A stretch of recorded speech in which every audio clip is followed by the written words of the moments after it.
चलिए देखते हैं। अच्छा, मोस्ट इंपॉर्टेंट क्वेश्चन है, किसी से नहीं हुआ तो इंपॉर्टेंट ऑटोमेटिक बन गया ये। तो देखो क्या रहे हैं, पहले क्वेश्चन समझ लेते हैं कि एक सर्कल है और सर्कल के बाहर एक पॉइंट P है जो हमने बाहर लिया, से एक टेंजेंट ड्रॉ किया PT, तो T पॉइंट ऑफ कांटेक्ट हो गया, सही बात है। फिर कह रहे हैं a line segment PAB, line segment PAB ये एक लाइन सेगमेंट है, ठीक है, drawn to a circle with centre O, और ON जो है वो परपेंडिकुलर है किस पे, AB पे। अब यहीं पे एक बात समझनी पड़ेगी, जो ON है ना भाई साहब वो एक परपेंडिकुलर है AB पे, तो BN बराबर AN हो गया, क्लास 9 में हमने पढ़ा है।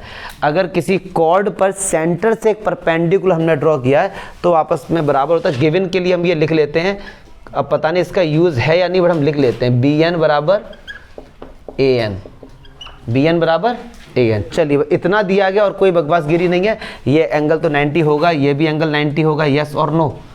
पॉइंट ऑफ कांटेक्ट के साथ सेंटर हमेशा 90 का एक एंगल बनाता। पहला देखते, पहला पार्ट प्रूफ करने जा रहे हैं हम लोग, ठीक है जी।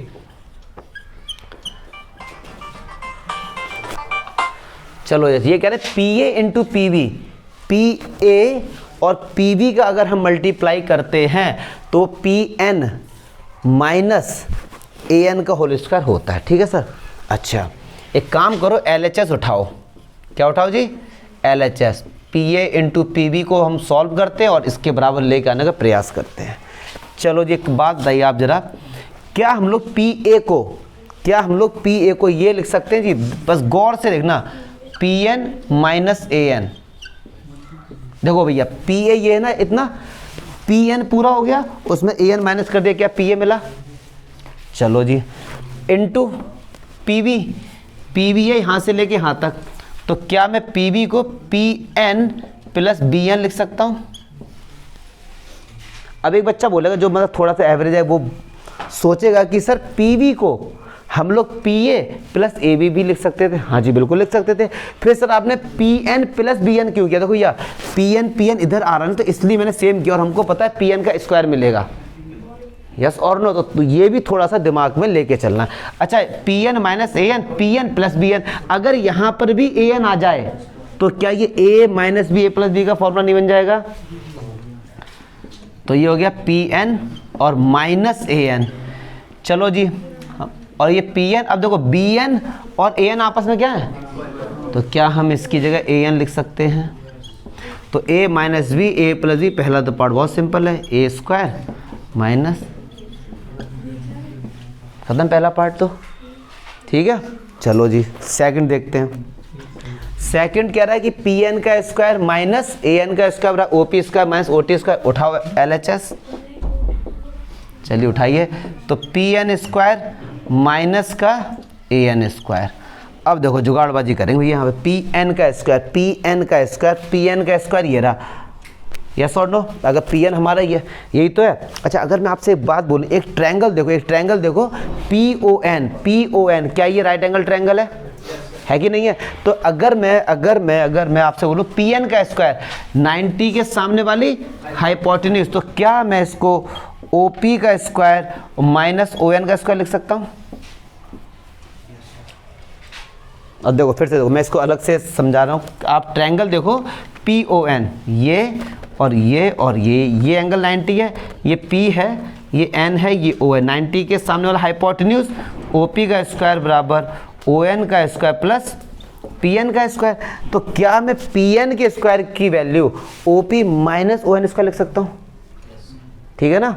चलिए जी, और ये हमारे पास क्या है, माइनस का AN स्क्वायर। चलो जी, तो ये OP स्क्वायर, दोनों में से देखो माइनस कॉमन आ रहा है, तो ON का स्क्वायर प्लस AN का स्क्वायर। और तो OP का स्क्वायर दिख भी रहा भाई साहब, हल्का फुल्का हमको आंसर दिखने लगा। तो ये OP का स्क्वायर माइनस, अब देखो ON का स्क्वायर, ON ये रही भैया, प्लस AN, अरे देखो ON का स्क्वायर प्लस AN का स्क्वायर, क्या OA का स्क्वायर हो जाएगा, क्योंकि ये भी तो एक राइट एंगल ट्रायंगल है। और इस राइट एंगल ट्रायंगल में 90 के सामने वाला हाइपोटेन्यूज, तो OA का स्क्वायर बराबर ON का स्क्वायर प्लस AN का स्क्वायर। तो क्या हम यहाँ पे ON का स्क्वायर प्लस AN के स्क्वायर को हम लोग किसका स्क्वायर लिख सकते हैं, OA का स्क्वायर लिख सकते हैं। अब एक बच्चा बोलेगा सर प्रूफ करना तो यार OT, अरे भाई साहब OA क्या है, रेडियस, और OT क्या है, रेडियस। तो क्या हम इसकी जगह ये लिख सकते हैं OP का स्क्वायर माइनस OT का स्क्वायर, यस और नो। ठीक है, थर्ड पार्ट देखो, थर्ड पार्ट क्या है, क्या आ रहा है, PA into PB, PA into PB हमें लेके आना है PT का। अब एक बात समझना, PA इंटू PB इसके बराबर है, प्रूफ कर चुके हैं, और ये चीज इसके बराबर है, तो क्या PA इंटू PB इसके बराबर नहीं होगा? समझो, हमने ये इसके बराबर प्रूफ किया और ये चीज हमने इसके बराबर भैया प्रूफ करी, तो क्या PA इंटू PB इसके बराबर नहीं होगा? यस, A बराबर B और B बराबर C है, तो A बराबर C होता है। ऐसा यूक्लिड ने बताया था क्लास 9 चैप्टर 5 में, हमने बहुत अच्छे से पढ़ा, यूक्लिड के एग्जाम्स और पॉस्टुलेट थे। तो ऐसे PA इंटू PB की जो, इसको दो इक्वेशन 1, इसको दो इक्वेशन 2, तो हम यहाँ पे लिखेंगे PA इंटू PB किसके बराबर होगा, OP माइनस, कैसे पता है, from equation first and second, first and second. फिर से समझते हैं, PA इंटू PB इसके इक्वल, ये इसके इक्वल, तो क्या ये इसके इक्वल नहीं हो गया?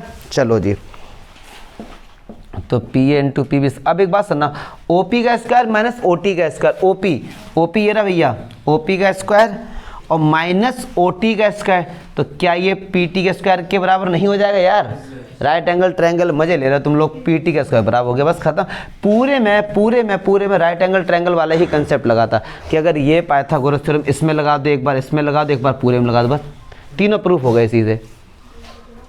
ठीक है, तो अब ये भी हमने एक नया क्वेश्चन सीखा, तो इससे अब ये पता लगता है कि एक नया क्वेश्चन मिला तो उनमें क्या क्या चीज़ें हो सकती हैं। पाइथागोरस थ्योरम पर ही बेस्ड था लगभग ये सारा क्वेश्चन। कोई दिक्कत है बताओ? अब इसको रटना नहीं, इसको समझना है। ठीक है, चलो देखो हटाओ इसे।